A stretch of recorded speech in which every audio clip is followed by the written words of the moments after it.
Here we are trespassing at UCLA, and I'll tell you, I was more worried about getting a parking ticket than I was about trespassing, because there's no room in the budget for a parking ticket. These are the actual numbers, which total under $18,000, and all the money I pulled together via restaurant tips and credit cards.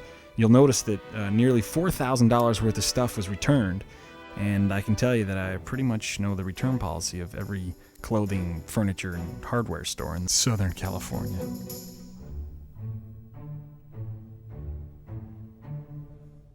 Oh, and here we are trespassing on a parking garage in Westwood. And when you trespass with an actor, you gotta have your stuff together. So Gabe and I, we go over the boards, we know the setup of the shot, and as planned, this shot is supposed to start with a whip pan. However, this was the first shot we filmed with Kimberly, and once she pulled off her coat and hit her pose, Gabe and I were both somewhat distracted. Though eventually, 5 takes later, we remembered the whip pan and made a silent vow to never get caught in her trance again. Now, unless you're into comics, you wouldn't know from the trailer that Barbara Grayson is also Batgirl. However, I really didn't feel it was essential to get that point across in the preview. And while I've seen comic books allude to a love affair between Robin and Batgirl, I wanted to take the relationship to an entirely other level. Bella was a real pleasure to have on the set, just full of smiles, and she'd always say, "Okay, John Fiorella." You know, and it wasn't John, not Johnny, not Mr. Fiorella, but "Okay, John Fiorella." Very cute. Can you really put on a black leather glove without pretending you're Darth Vader? I don't think it's possible. Oh, this was no easy task. Forget the fact that we had to sneak into some people's yards to plug in our extension cords and thieve some electricity. But Ian had to match his speed to the speed of the car, and that with the spilling of the money, and it all had to happen within this narrow sliver of light. I tell you, it's a wonder he didn't get run over in this shot. As for the cops, these guys were something. Kofi I had directed previously, and he's a real fun guy, real talented actor. As for the other cop, that's right, it's Officer Jamie. And these guys were too much. I tell them, lay low, we don't have permits, so I'm not looking for any attention here. Next thing I know, they're sitting out in front of this Mexican restaurant, and the waitress is bringing these guys free drinks because she thinks they're on the job. I'll tell ya. Oh, and this was not smart. This jump was a good 30 feet above the street with no net. Just not smart. Brian Bethel, the face of evil. Actually, Brian's a nice guy. He submitted a headshot for a commercial I directed 2 years prior, and I kept it because I knew that if I ever did a Batman-related film, that this guy was my Joker. And I know for a fact that he thought I was nuts for coloring his headshot in with markers. But once he agreed to do the project, that was my official green light to get this film rolling. And all these shots were filmed in my building complex. In fact, nearly all the exterior shots were filmed where I parked my car, or in this case, on top of my car. The gun flashes were a simple effect, something I had done in a previous film. Just a strobe light I picked up from Radio Shack and set in the foreground.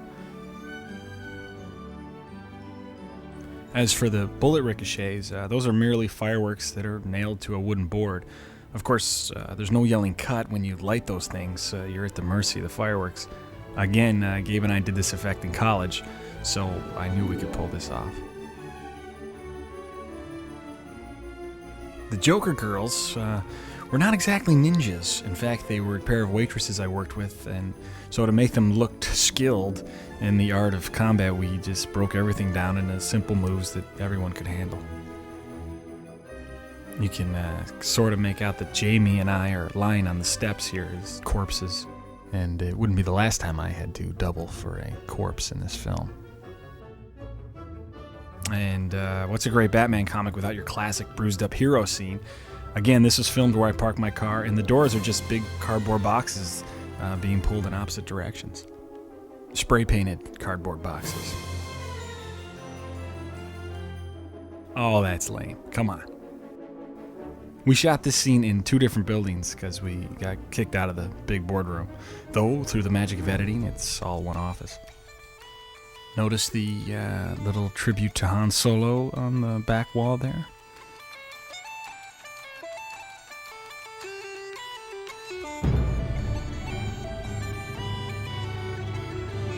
Could I stick the arrow into the target? Again, this was filmed in my apartment complex, and rain is a tricky beast, and it's cold. I mean, after an hour of this, Paul was shivering, and I had to tell him no shivering. Superman does not shiver. Comics and a movie about comic book heroes, it just seemed to make sense to me. I mean, they are legends. We shot this in Westwood, but I had to acquire the metal stand from another shop. And while I'm not the kind of guy who keeps his comics wrapped in plastic, it's not every day I throw my collection into the street.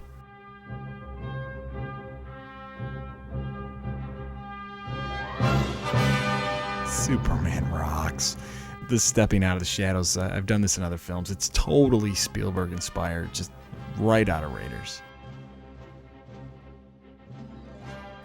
The old trampoline effect, which is not all that impressive or safe when you think about diving 12 feet and trying to land on these swimming pool rafts.